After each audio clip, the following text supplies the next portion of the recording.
Good morning, students. Happy Independence Day to all of you.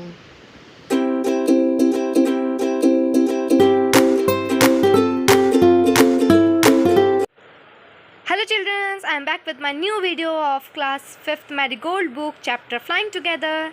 So let's get started. आज हम देखते हैं Flying Together chapter. Okay.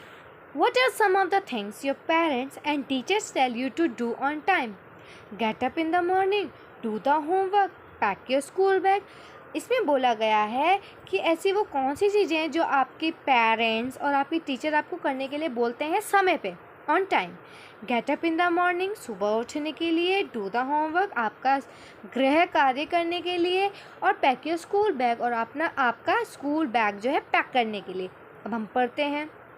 What happened when you didn't do as asked you to do? तब क्या होता है जब आपको जो काम बोला जाता है और आप वो नहीं करते? आपको डांट पड़ती होगी ना, मम्मा पापा डांटते होंगे और टीचर भी डांटती है ना. चलो अब हम अपना चैप्टर स्टार्ट करते हैं. Deep in a forest stood a very tall tree. It's leafy branches spread out like strong arms. Deep in a forest मतलब घने जंगल में, एक गहरे जंगल में एक बड़ा सा पेड़ खड़ा हुआ था. उसकी जो लीफी ब्रांचेस थी, मतलब उसकी जो शाखाएं थी, जो पत्तियाँ होती है ना, शाखाएं के ऊपर पत्तियाँ होती हैं, आपको पता है ना, पेड़ से पत्तियों से ढका हुआ होता है. तो वो कैसे फैल रखी थी? स्प्रेड मतलब फैलना.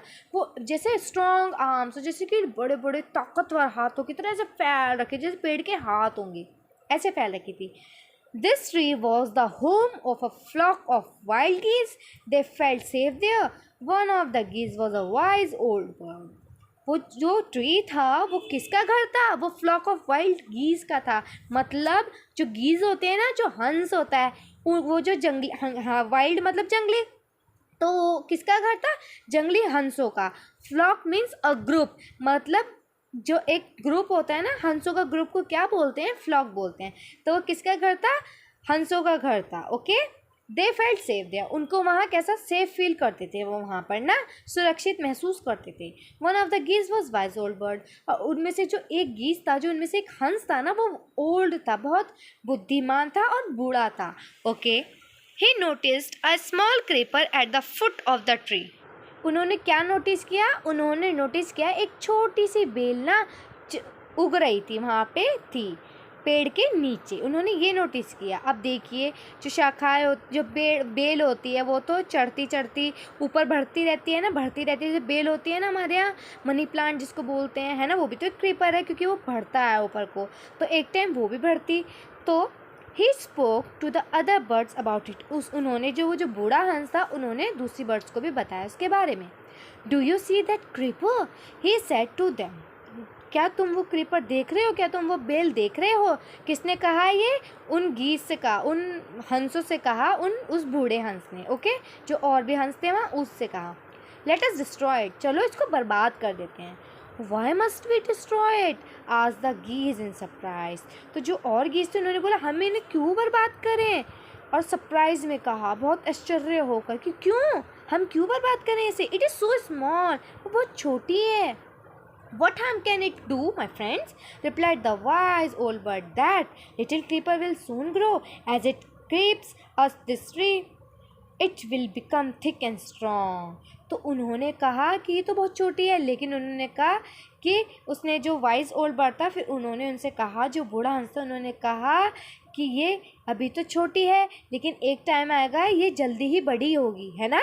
उन्होंने उससे कहा एज. और जब उन्होंने बोला कि अगर जब ये ट्री बड़ी होगी, और उन्होंने बोला, और जैसी जैसी ये बढ़ती जाएगी ट्री से, और फिर वैसी वैसी वो थिक भी होती जाएगी, मोटी और स्ट्रॉन्ग भी होती जाएगी, ताकतवर भी होती जाएगी. Okay. What of that? Asked the geese. What harm can a creeper do us? उन्होंने कहा, जो गीस थी, उन्होंने कहा, तो क्या क्या हार्म करेगी वो हमें? वो क्रीपर हमें क्या हार्म करेगी? ऐसा कौन सा हार्म है? क्या नुकसान पहुंचाएगी वो हमें? तो नेक्स्ट देखते हैं. Don't you see, replied the wise bird. With the help of the creeper, it will be possible for someone to climb this tree. A hunter can come up and kill us all. तो उन्होंने क्या कहा कि तुम्हें दिख नहीं रहा है? जो वाइज ओल्ड बर्ड थी, गीज थी, उन्होंने कहा बूढ़े ने, उस बूढ़े हंस ने, कि क्या तुम्हें दिख नहीं रहा है? ये क्रीपर मतलब ये पेड़ की मदद से ये ऊपर आती जाएगी, बढ़ती जाएगी, और क्या होगा? It will be possible for someone to climb this tree, और किसी के लिए ये पॉसिबल हो जाएगा कि वो उस पेड़ पे चढ़ सके आराम से, उस क्रीपर की मदद से, उस बेल की मदद से, क्योंकि वो एक टाइम आएगा बड़ी हो जाएगी और मोटी और थिक हो जाएगी. अ हंटर कैन कम अप, और एक हंटर आएगा, एक शिकारी आएगा और वो हम सबको मार देगा. ओके, ऐसा कहा. और जो ओल्ड वो थे ना गीज, उन्होंने ऐसा कहा. Well, there is no hurry, they replied. The creeper is very small. It would be a pity to destroy it now. उन्होंने कहा कि कोई जल्दी नहीं है. उन सब ने जो गीज थे उसमें से एक ने कहा कि कोई जल्दी नहीं है. The creeper is very small. वो जो क्रीपर है, वो जो बेल है, वो भी बहुत छोटी है. ये बहुत, और it would be pity to destroy it now. और हमें इसको नुकसान पहुंचाने में दया आएगी क्योंकि वो बहुत छोटे हैं. Destroy the creeper while it is still young, the old bird advised. Now it is tender and you can't cut it easily. Later it will become hard and you will not be able to cut it. तो उन्होंने कहा इसको नुकसान पहुंचाए, जबकि ये तो अभी जवान है, मतलब बिल्कुल युवा है, छोटा है अभी तो ये. तो old bird advice, now it is tender. तो ओल्ड बर्ड कहता है मैं तुम्हें अभी भी सुझाव दे रहा हूँ कि तुम इसको अभी भी आसानी से काट सकते हो क्योंकि ये अभी छोटा है. Later it will become hard and you will not be able to cut it. और जब ये बड़ा होगा और हार्ड हो जाएगा, सख्त हो जाएगा, तब तुम इसे काट नहीं पाओगे. ऐसा सुझाव वो जो बूढ़ा हंस था उसने दिया. We'll see answer the birds. Birds ने बोला देखेंगे, देखते हैं. उन्होंने गिरजे उन्होंने आंसर दिया. But they did not destroy the creeper. लेकिन उन्होंने जो डिस्ट्रॉय, उसको नुकसान नहीं किया, क्रीपर को, उस बेल को नुकसान नहीं पहुँचाया. They forgot the wise old bird advice. वो भूल गए उस वाइज ओल्ड की एडवाइस को, वो भूल गए. As the creeper grew it began winding its way up the tree. जैसे जैसे वो बड़ी होती गई, बेल उसने क्या करना शुरू कर, तो उसने उसको घेरना शुरू कर दिया. वाइंडिंग मीन्स किसी चीज़ को घेर लेना. अब देखिए इसमें आपको पिक्चर में भी दिख रहा होगा कि ये जो बेल है इसकी चारों तरफ लिपट चुकी है और इसको घेर लिया है पेड़ को. तो क्योंकि वो स्ट्रांग हो गई और मजबूत हो गई है ना, इसलिए इसने वाइंड कर लिया, ट्री को पूरा घेर लिया. Okay, stronger and stronger it became. वो और मजबूत होती गई until it was as strong as thick rope. वो तब तक मजबूत होती गई जब तक वो एक रस्सी की तरह, रोप मीन्स रस्सी, थिक रोप मोटी रस्सी की तरह नहीं बनती गई, तब तक वो और मजबूत होती गई, बढ़ती गई. One morning, when the geese had gone out in search of food, a hunter came to the forest. एक सुबह को क्या हुआ कि जब गीज अपने खाने के सर्च के लिए गए थे, मतलब खाना ढूंढने गए थे ना, तो एक हंटर आया जंगल के अंदर. हंटर होता है शिकार, जैसे ये फोटो में दिख रहा है. Okay, so this is where the wild geese lives, he said to himself. तो उसने क्या कहा, हंटर ने, ओ तो ये जगह है वो जहाँ पे जंगली हंस रहते हैं. उसने वो खुद से कहा. When they come back in the evening, I shall catch them. जब वो शाम को वापस आएंगी मैं उन्हें क्या करूँगा, पकड़ लूँगा. ऐसा हंटर ने कहा. The hunter climbed up the tree with the help of a creeper. और जो हंटर है वो किसकी मदद से चढ़ गया, क्रीपर की मदद से. देखो चढ़ रहा है ना, वो क्रीपर पे पैर रख के, बेल पे पैर रख के वो चढ़ गया ना ऊपर, वो उसकी हेल्प से चढ़ गया. He got to the top and spread his net there. और वो कैसे, उसने क्या किया, वो ऊपर पहुंचा और उसने क्या कर दिया, उसकी जो नेट थी उसको वहाँ पे फैला दिया. Then he climbed down and went away. और फिर वो नीचे उतरा और वो वहाँ से चला गया. In the evening, the geese returned home. और शाम को जब वो अपने घर आए, geese जो हंस थे, वो जब घर आए अपने, उनका घर कहाँ पर था, उस पेड़ पर था ना. Okay, they did not notice the net. उन्होंने नोटिस नहीं किया था नेट को, उन्होंने उस पर ध्यान नहीं दिया था नेट पे, वो जो हंटर पीछा कर गया था. As they flew into the tree they were trapped. और जैसे ही वो उड़कर ट्री के ऊपर आए, अपने घर आए, अपने वापस आए, वो ट्रैप्ड मतलब वो फंस गए उसमें, किसके अंदर, नेट के अंदर. They struggled hard to get out but could not. उन्होंने बहुत कोशिश करी उससे बाहर निकलने की, लेकिन वो नहीं निकल पाए क्योंकि वो तो फंस गए थे ना उसके अंदर। Help help cried the geese, we are caught in the hunters net, oh what shall we do. तो उन्होंने क्या किया, मदद करो, और वो रोने लगे। उन्होंने कहा हम फंस चुके हैं हंटर की नेट में, शिकारी की नेट में हम फंस चुके हैं, अब हम क्या करें। वो ऐसे बोलने लगे गीज रोते रोते। डोंट मेक अ फस now said the wise old bird. जो वाइज ओल्ड बर्ड था उन्होंने कहा अब हंगामा मत करो। फर्स्ट मीन्स हंगामा करना है ना, जैसे हंगामा करते हैं, रो रहे थे ना वो कि बचाओ बचाओ, तो वो बोलते हैं वाइस ओल्ड कि अब हंगामा मत करो। Long ago I told you to destroy the creeper but you did not. मैंने तुम्हें बहुत पहले कहा था ना इस क्रीपर को डिस्ट्रॉय कर दो, इसको नाश कर दो, इसका विनाश कर दो क्रीपर का, लेकिन तुमने मेरी नहीं सुनी। Now see what has happened, अब देखो क्या हो रहा है। Tomorrow morning the Hunter will come back and kill us all. और कल सुबह वो आएगा, हंटर शिकारी आएगा और हम सबको मार देगा।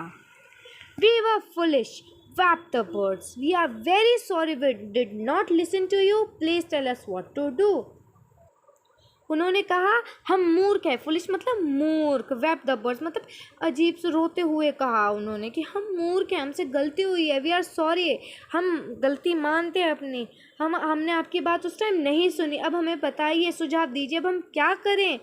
Then listen carefully replied the wise bird. जो वाइज बर्ड था, बुद्धिमान जो बर्ड थी, उन्होंने कहा अब मेरी बात ध्यान से सुनो। When the hunter comes, you must all pretend to be dead. Just lie still. The hunter will not want dead birds. He will throw us to the ground. It will then be easy for him to climb down. Okay? तो उन्होंने क्या कहा, उन्होंने जो बूढ़े जो vice bird थी उन्होंने रिप्लाई किया कि जब अब मेरी बात ध्यान से सुनो, अब ये सुनो कि when the Hunter comes must और उन्होंने कहा जब कल हंटर आएगा तो हम ऐसे प्रिटेंड करेंगे, हम ऐसे दिखाएंगे कि जैसे हम मर चुके हैं। जस्ट लाई स्टिल, बस लेटे रहना, शांति से लेटे रहना। फिर हंटर को हम मरी हुई बर्ड्स तो नहीं चाहिए होंगी क्योंकि वो उसको निकालने में आसानी हो जाएगी ना फिर, और वो हमें क्या करेगा, हमें नीचे फेंक देगा, वो नीचे ग्राउंड पे फेंक देगा। Easy for him to climb down, और फिर इसके लिए वो आसान हो जाएगा नीचे उतरना। Okay, collect the dead birds and take them home, उसके लिए आसान हो जाएगा कि हम मरी हुई बर्ड्स को नीचे उतार के घर ले जाना। Okay, when the last of us has quickly been thrown down, we must quickly get up and fly away। उसने कहा, उसने उसको सुझाव दिया कि जब वो एक एक करके हमें नीचे फेंकेगा, जब तक हम में से वो आखिरी वाली जो बर्ड होगी वो नीचे नहीं फेंकेगा तब तक हम में से कोई नहीं उठेगा, और जैसे ही वो उसको नीचे फेंक देगा हम क्विकली क्या करेंगे, उठेंगे और फ्लाई अवे जाएंगे और उड़ जाएंगे। ओके, ये वाइस बर्ड कितने बुद्धिमान है, कितना दिमाग लगाया उन्होंने, है ना। In the morning, the hunter came to the tree and climbed up. He looked at the geese in the net. और जब सुबह ऐसे ही हुआ, और सुबह जब हंटर आया, शिकारी आया वहाँ पर, वो चढ़ा पेड़ के ऊपर फिर से, और उसने क्या देखा, अरे ये तो गीस को देखा नेट के अंदर ना, हंसों को देखा नेट के अंदर कि हाँ ये तो फंस चुकी हैं। They all are dead. He muttered to himself. उसने खुद मटर मतलब खुसफुसाते हुए वे में उसने खुद से कहा कि हाँ ये मरी हुई हैं, दे ऑल आर डेड, ये सब मर गई हैं। He threw them out of the net one by one, उसने क्या किया, एक एक निकाल के फेंकना शुरू कर दिया, वन बाय वन, एक निकाली फिर दूसरी। The birds lay still until the last one had been throw down. जैसा कि उस बूढ़े बुद्धिमान वाइज उसने कहा था, गीज ने कहा था, ऐसे ही हुआ। वो तब तक लेटे रहे जब तक आखिरी वाले को नीचे नहीं फेंका गया। Then all at once they got up, flapped their wings and flew away. Flapped means फड़फड़ाना, जैसे बर्ड्स फड़फड़ाती है ना, पंखों को फड़फड़ ऐसे करती है, तो ऐसे ही हुआ। उन्होंने क्या किया, जब उससे आखिरी वाली को नीचे फेंका, वो उठे और उन्होंने अपने पंखों को फड़फड़ाया ज़ोर ज़ोर से, और क्या हुआ, उड़ गए सारे के सारे। The Hunter was taken by surprise, और हंटर को आश्चर्य होगा, सरप्राइज होगा, अरे ये क्या हो गया, ये तो सारी मरी हुई थी। From the top of the tree he watched all the geese fly away, और वो ऊपर से ही देख रहा था कि ये क्या हुआ, ये तो सारी उड़ गई हैं और ये तो मरी हुई थी, है ना। देखिए ऐसे देख रहा था ना, और ये सारी उड़ गई और वो बुद्धू बन गया, है ना। सो दिस इज़ योर स्टोरी, बहुत अच्छी है ना। अब इसके हम न्यू वर्ड्स देखते हैं। For goose, large web footed bird. ये क्या है, जो गीज होता है ना, ये हंस, एक जो सिंगुलर होता है वो होता है गूज, और गीज़ होता है प्लूरल फॉर्म, मतलब बहुत सारे हंस, उसको बोलते हैं गीज़। ओके, जो हंस बत्तख की तरह आते हैं ना, ये भी। नेक्स्ट है creeper, plant that need support to grow usually along a wall or a tree. Creeper means बेल होती है, जैसे कि वो पेड़ के सहारे वो बेल चढ़ रही थी ना पर जिससे हंटर ऊपर चढ़ गया था, ऐसे ही आपकी मनी प्लांट की बेल होती है जिसको सपोर्ट चाहिए होता है, सहारा चाहिए होता है ऊपर चढ़ने के लिए। जैसे कि आपको इस फोटो में दिख रहा है ना, वाई इस पे चढ़ रही है, एक स्टिक है उसके ऊपर बेल चढ़ रही है, क्रीपर, उसको क्रीपर बोलते हैं।